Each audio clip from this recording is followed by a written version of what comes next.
Donc là, on est parti au Groenland. En fait, on part tous les ans au Groenland, à peu près sur la période du mois d'avril, faire de la transmission de savoir-faire et de compétences liées au milieu polaire montagneux. C'est un peu tous les savoir-faire qu'on a développés pour réaliser la traversée de la cordillère de Darwin. Et maintenant, ces savoir-faire qu'on a validés à travers cette expédition, on les transmet à des unités de l'armée de terre, et plus particulièrement au commando d'infanterie de montagne. Et pour faire cette transmission de compétences, de savoir-faire, les acclimater au terrain, on les emmène au Groenland. Environ une vingtaine de jours en autonomie, faire un raid sur une chaîne de montagnes. Et on fait ça tous les ans, au mois d'avril à peu près, dans ces eaux-là. L'objectif, c'est qu'eux, ils aient la capacité à pénétrer le milieu et à y vivre. On y vit en autonomie, il faut tout préparer à l'avance, on ne peut pas vivre sur le terrain, en tout cas nous on ne sait pas le faire. Et il faut être inuit, je pense, pour être capable de se nourrir de ce que le terrain vous offre. Dans ces milieux-là, on est obligé de partir avec tout. Être autonome en alimentation, en carburant, en matériel. Nous on leur apprend à monter et à réaliser un séjour en autonomie en milieu polaire. Et donc une fois sur place, ils sont à l'initiative de l'expédition et vous les cadrez, ou c'est vous qui restez leader Non, nous on a des semaines de préparation avant de partir. Une fois sur place, on leur donne des axes, des directions. On est toujours avec eux, on fait tout le raid avec eux évidemment, mais on leur laisse aussi une marge de découverte. Et on rectifie, on recadre, on leur donne les éléments, évidemment les éléments clés.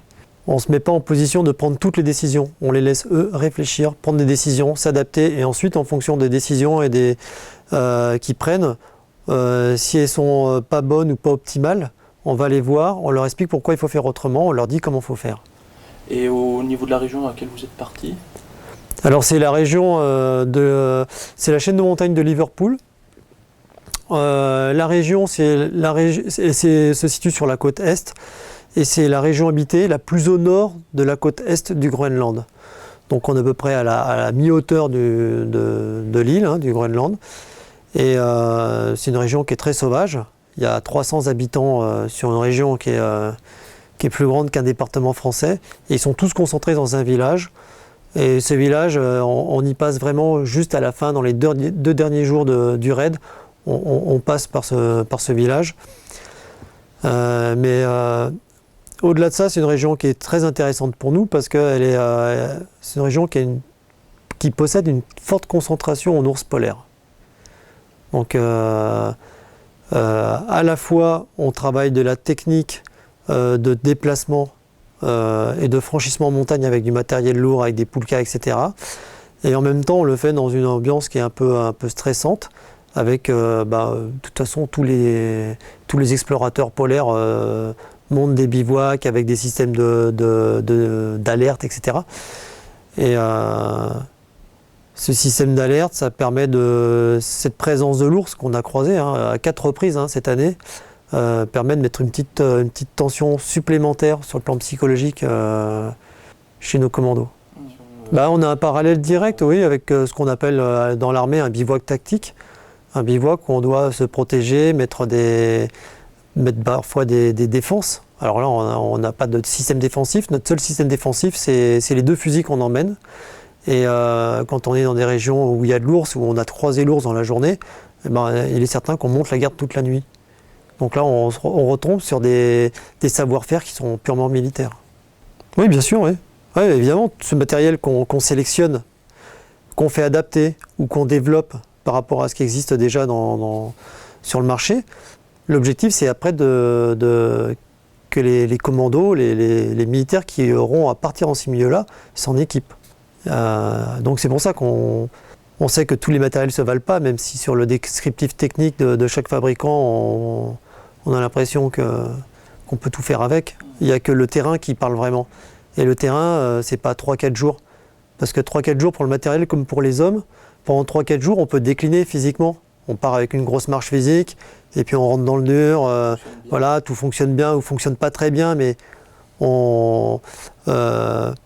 voilà, si dans 3-4 jours on retourne à la maison, on va au refuge, on peut accepter que ça ne fonctionne pas très bien et on prend sur soi. Et quand on part pour 30 jours, on ne peut pas se permettre d'avoir du matériel qui est peu performant, ou même soit physiquement, par exemple, de ne pas être capable de récupérer de ces journées parce qu'au bout de 3 jours, on sera complètement sec et il n'y a pas de milieu, il n'y a pas d'endroit pour se réchauffer.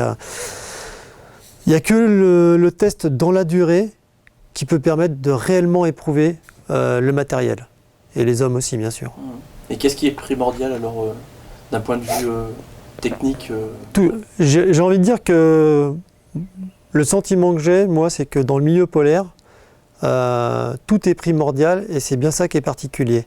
C'est-à-dire que toute la somme des petits détails qui, dans une pratique quotidienne, dans les Alpes ou sur un raid, j'en sais rien, un Chamonix-Zermatt, n'importe quoi, tous ces petits détails qui sont des détails ici, là-bas prennent une valeur essentielle.